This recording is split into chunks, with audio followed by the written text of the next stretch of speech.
मैं देवेंद्र पटेल विगत कई वर्षों से शिक्षण कार्य में संलग्न हूँ और आजीवन गणित के उत्कृष्ट शिक्षण के लिए संकल्पबद्ध हूँ। मेरे विवेक के अनुसार गणित की यह सेवा उन महान गणितज्ञों के प्रति सच्ची श्रद्धांजलि है जिन्होंने गणित की एक एक खोज के लिए अपना संपूर्ण जीवन समर्पित कर दिया। आज हम इंक्रीजिंग एंड डिक्रीजिंग फंक्शन के पार्ट 3 और अंतिम पार्ट की शुरुआत करने वाले हैं और क्वेश्चन नंबर 10 की शुरुआत करेंगे। इसके पहले के क्वेश्चंस आपको दो पार्ट में सारे बेसिक कॉन्सेप्ट्स बताए जा चुके हैं।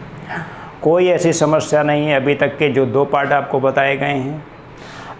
मतलब ऐसी बात नहीं है कि किसी को समस्या ना हो, समस्या आपको हो सकती है। मेरी ओर से मैंने ये प्रयास किया है, अंतिम प्रयास किया है, आपको 100% देने का प्रयास किया है कि विद्यार्थियों को किसी भी पॉइंट पर कोई समझने में समस्या ना हो, क्योंकि मैं जानता हूँ विद्यार्थी कई बार चीज़ों को समझ ना पाने के बावजूद भी दोबारा पूछता नहीं है। तो मैंने उस चीज़ को यहाँ पे ख्याल रखा है और इसी ख्याल के साथ ये पार्ट 3 को शुरुआत करने वाला हूँ।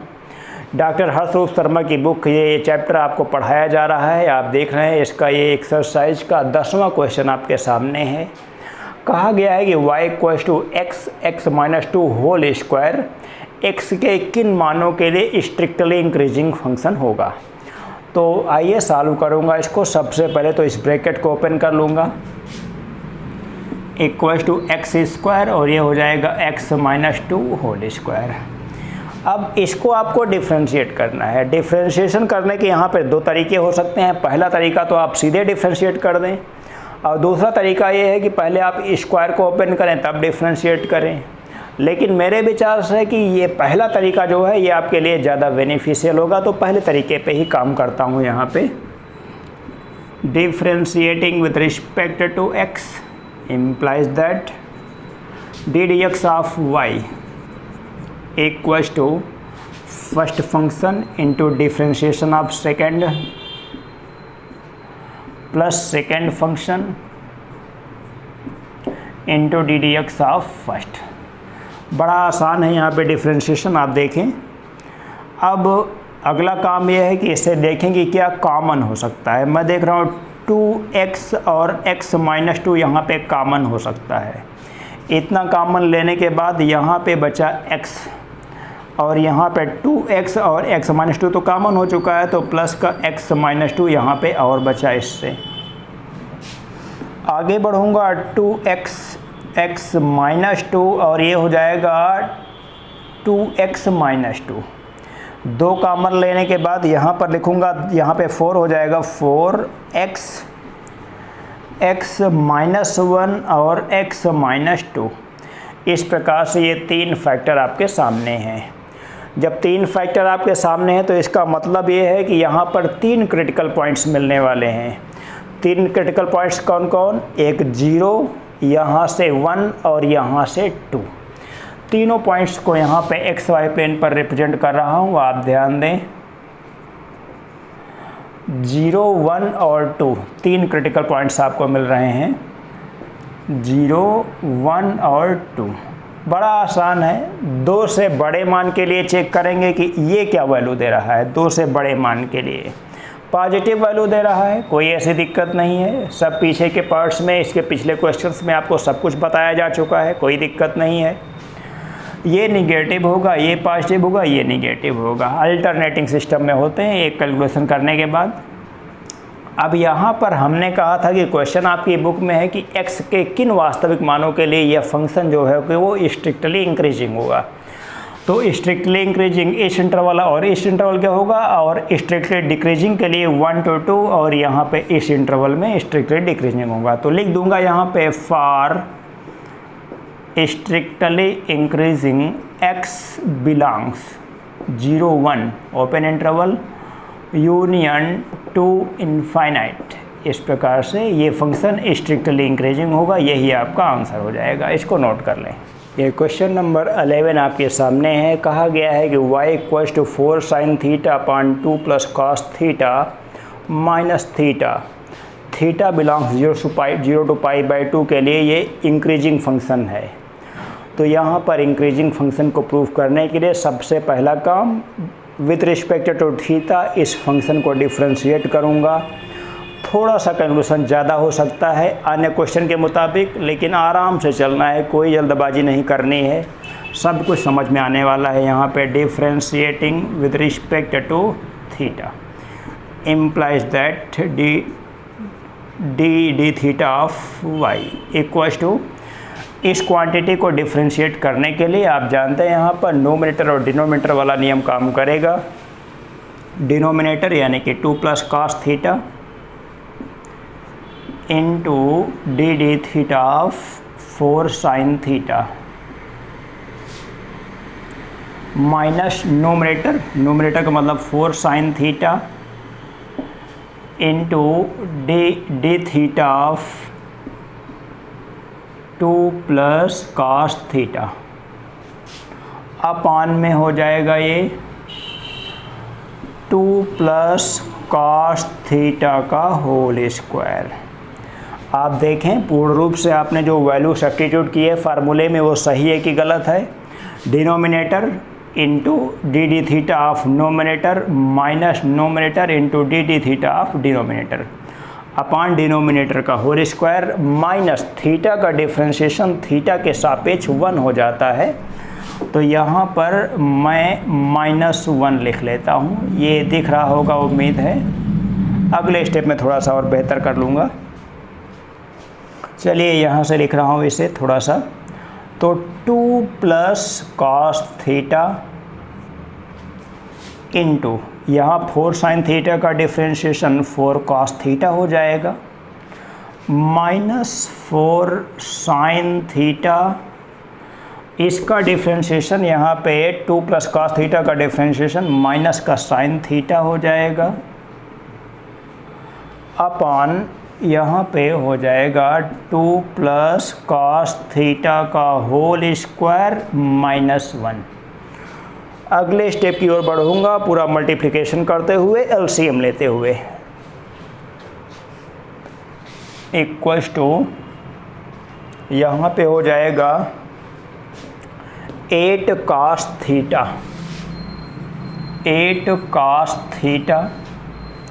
Plus 4 cos square theta 4 cos square theta plus 4 sine square theta plus 4 sine square theta, और यहाँ पे हो जाएगा अपान में 2 प्लस कॉस थीटा का whole square 2 plus cos theta का होल स्क्वायर -1। आगे बढ़ता हूँ और ये एक साथ यहाँ पे 4 बन जाएगा। 4 कॉमन लेने के बाद cos square theta plus sine square theta 1 value दे देगा, यानी कि 8 कॉस थीटा प्लस 1 अपान हो जाएगा 2 प्लस कॉस थीटा का होल स्क्वायर -1। आगे बढ़ेंगे, इसको और अधिक सॉल्व करना है, तो यहाँ पे एलसीएम चलिए अगले स्टेप पे देखता हूँ।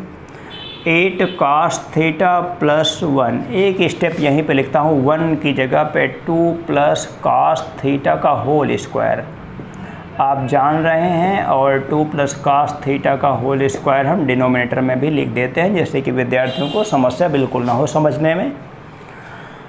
8 cos theta plus 1 minus a plus B का होल स्क्वायर यानी कि a square plus B square plus 2ab का मतलब हो जाएगा 4 कॉस थीटा अपान हो जाएगा 2 प्लस कॉस थीटा का होल स्क्वायर। आगे बढ़ूँगा और ये देख रहा हूँ कि सॉल्व करेंगे एक एक चीज़ को। यहाँ पे 8 कॉस थीटा प्लस 1 -4 और ये हो जाएगा minus cos square theta -4 cos theta upon में हो जाएगा 2 प्लस कॉस थीटा का होल स्क्वायर। आगे बढ़ूँगा और ये है माइनस कॉस स्क्वायर थीटा और ये हो जाएगा प्लस का 4 कॉस थीटा और हो जाएगा -3। इतना ही तो बनेगा ये 4 cos minus cos square theta plus 4 cos theta और ये -3 अपॉन 2 प्लस cos थीटा का होल स्क्वायर। इस प्रकार से हो गया ये। यहाँ पे फैक्टराइजेशन करना भी आसान है। मैं देख रहा हूँ अगर निगेटिव कॉमन ले लिया जाए तो ये पॉजिटिव हो जाएगा और ये निगेटिव हो जाएगा यहाँ पे। उसके बाद तब मैं यहाँ पे फैक्टराइजेशन करने वाला हूँ, माइनस बना रहेगा और यहाँ पे ये cos square theta minus cos theta -3 cos theta और +3 अपान में हो जाएगा 2 प्लस cos थीटा का होल स्क्वायर। कैलकुलेशन थोड़ा सा है लेकिन कोई ऐसी दिक्कत नहीं है। अब सब कुछ समझ में आने वाला है, बिल्कुल दिक्कत नहीं होगी। इक्वल्स टू माइनस यहाँ पे पहले से बना हुआ है, cos थीटा हमने ले लिया कॉमन।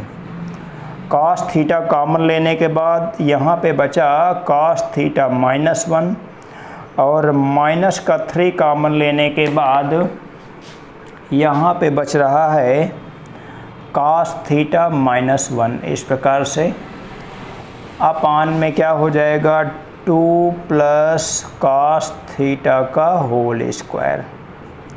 आगे बढ़ूँगा और ये यहाँ पे हो जाएगा माइनस, तो दोनों का बाहर एक साथ लिया गया है, माइनस बना रहेगा और ये हो जाएगा फैक्टराइजेशन सीधे लिखता हूँ cos थीटा -1 हो जाएगा और ये हो जाएगा cos थीटा -3 अपान 2 प्लस cos थीटा का होल स्क्वायर।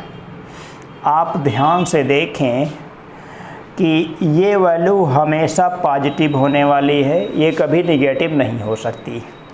इसके अलावा cos थीटा -1 और cos थीटा -3, इसकी वजह से वैल्यू हमेशा क्या होगी, वैल्यू हमेशा नेगेटिव होगी। जब वैल्यू हमेशा नेगेटिव होगी और बाहर नेगेटिव से मल्टीप्लिकेशन है तो इसका ये वैल्यू भी पॉजिटिव होगी। आप जानते हैं पॉजिटिव या तो जीरो होगा। ये इतना पार्ट समझने का प्रयास करें, ये पॉजिटिव या तो जीरो, कोई कैलकुलेशन की ज़रूरत नहीं है, केवल समझना है।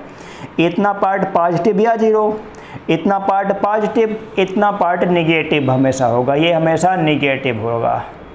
लेकिन बाहर नेगेटिव में मल्टीप्लिकेशन की वजह से ये फंक्शन क्या होगा, हमेशा अपने इस इंटरवल में इंक्रीजिंग फंक्शन हो जाएगा, always increasing, always increasing function. यही आपका रिजल्ट हो जाता है, प्रूफ हो जाता है, कोई समस्या नहीं है। जो यहाँ पर डिफ्रेंशिएशन के थोड़ा सा स्पेशल केसेस यूज किए गए उनको समझने का प्रयास करें और बाकी तो यहाँ पे कैलकुलेशन है, सिंपल कैलकुलेशन, कोई दिक्कत नहीं है। That's all. विद्यार्थियों ध्यान दें, यहाँ पर क्वेश्चन नंबर 12 और क्वेश्चन नंबर 14 हमारे सामने हैं और क्वेश्चन नंबर 12 पे यहाँ पे लिखा गया है f(x) = log x base e। हमारी बुक में कहा गया है सिद्ध कीजिए कि लघुगणकीय फलन जो हैं कि x > a के लिए, x > 0 के लिए जो है कि ये स्ट्रिक्टली इंक्रीजिंग फंक्शंस होते हैं। तो यहाँ पर इसको समझना बहुत आवश्यक है, बहुत आसान है, कोई ऐसी समस्या नहीं है। अगर इस फंक्शन को डिफ्रेंशिएट करेंगे सीधे सीधे f(x) = हो जाएगा 1/x हो जाएगा और यहाँ पर एक शर्त ऑलरेडी अंडरस्टूड होती है कि x > यहाँ पे 0 हो जाता है, क्योंकि आप जानते हैं लॉगरिथमिक फंक्शंस जो होते हैं वो नेगेटिव के लिए डिफाइंड नहीं होते हैं। तो इसका मतलब क्या हुआ, अब अगर यहाँ पर ये कह दिया जाए कि लॉगरिथमिक, सिद्ध कीजिए कि लॉगरिथमिक फंक्शन पूरे रियल नंबर के लिए इंक्रीजिंग फंक्शंस होते हैं, तो उसमें कोई गलत नहीं होगा, कुछ भी गलत नहीं होगा, कोई संदेह की बात यहाँ पे नहीं होगी। आप समझने का प्रयास करें। f(x) 1/x हो गया। अब x की वैल्यू आपको 0 से बड़ी रखनी है, यानी कि पॉजिटिव रखना है। पॉजिटिव कुछ भी रखेंगे तो यहाँ पर हो जाएगा if x > 0 implies that f(x) always greater than 0, therefore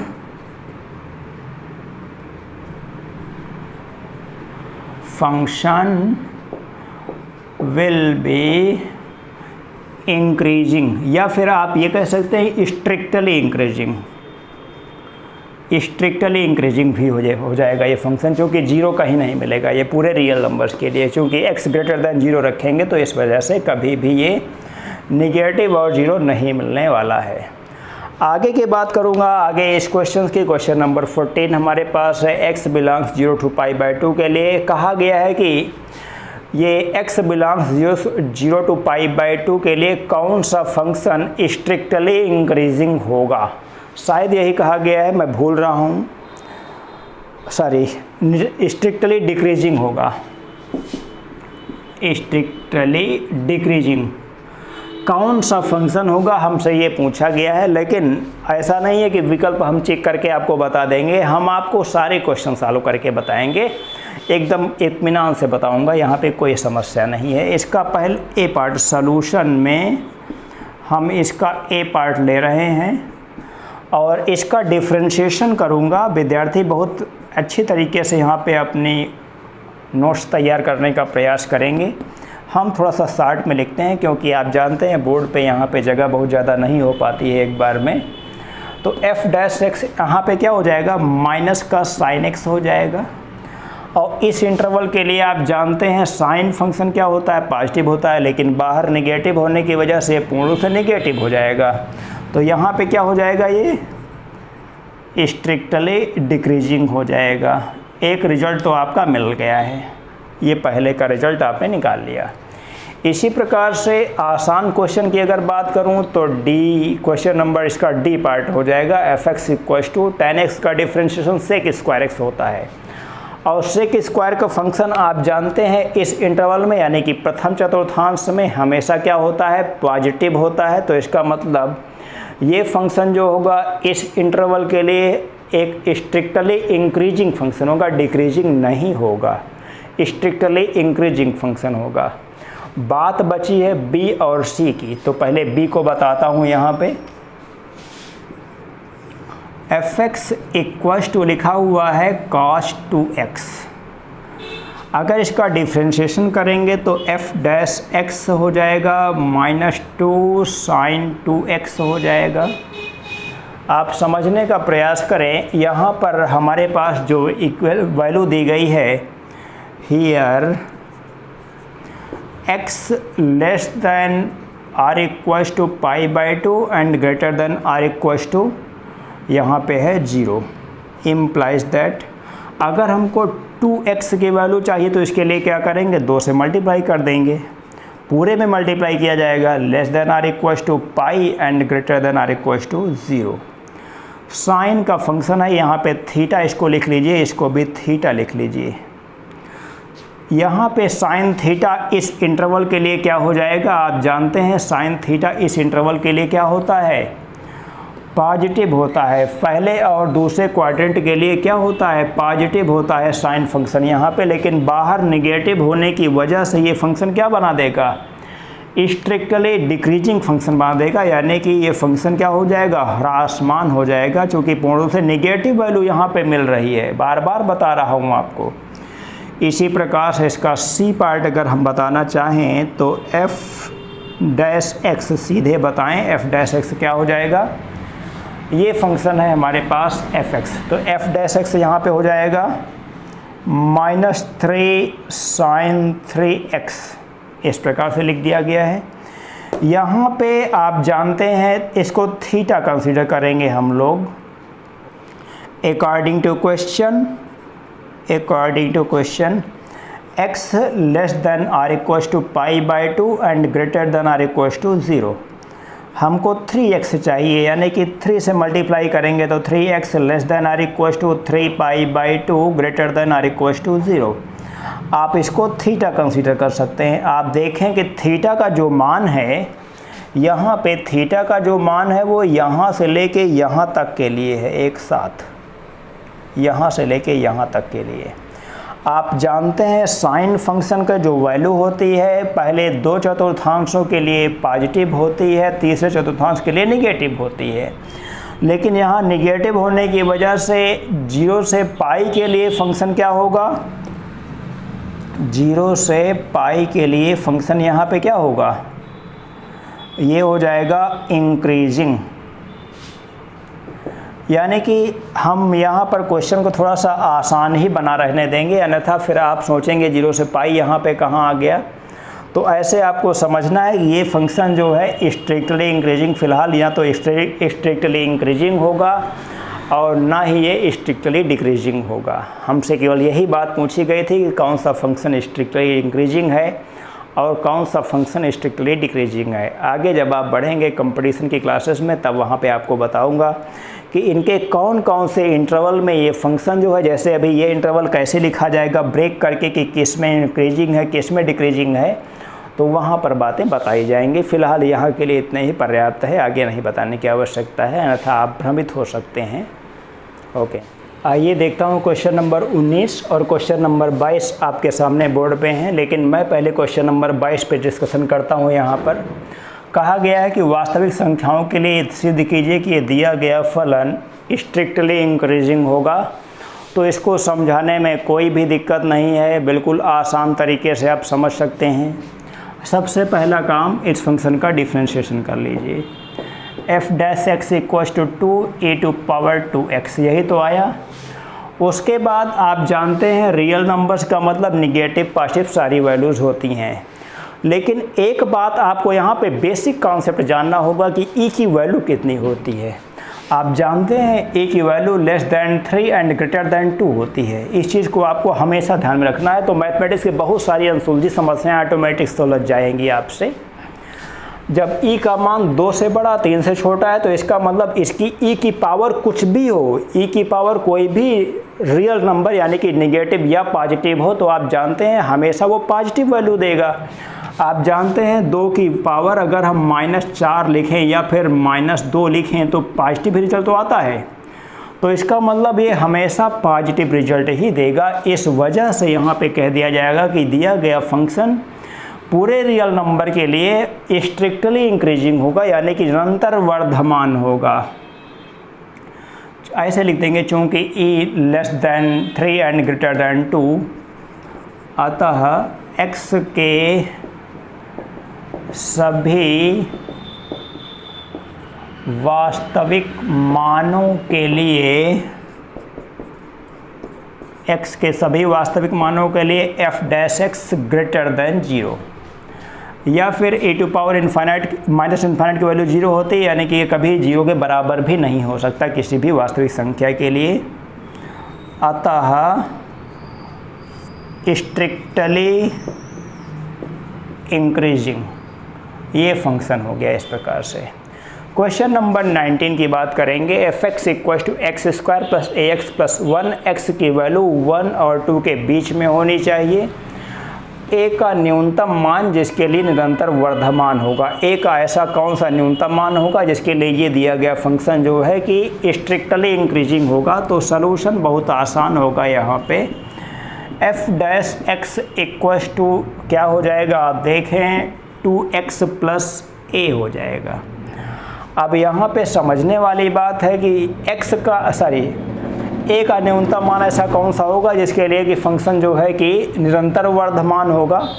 आप जानते हैं यहाँ पर x की वैल्यू हमेशा 1 से 2 के बीच में रखनी है, तो इसका मतलब न्यूनतम मान यहाँ पर a का -2 हो जाएगा। a ग्रेटर दैन -2 अगर रखेंगे तो 0 बन जाएगा, -2 से बड़ा मान रखेंगे तो ये निगेटिव बनने लगेगा। समझने का प्रयास करें। तो इसका मतलब इसका जो मान होगा वो क्या हो जाएगा, a ग्रेटर दैन -2, यही इसका रिजल्ट हो जाएगा। अब इसके बचे हुए क्वेश्चंस आप सॉल्व कर सकते हैं, या फिर अगर मुझे लगेगा कुछ क्वेश्चंस में आपको परेशानी हो सकती है तो मैं उन क्वेश्चंस को आपको नोट्स में दे सकता हूँ। Thank you.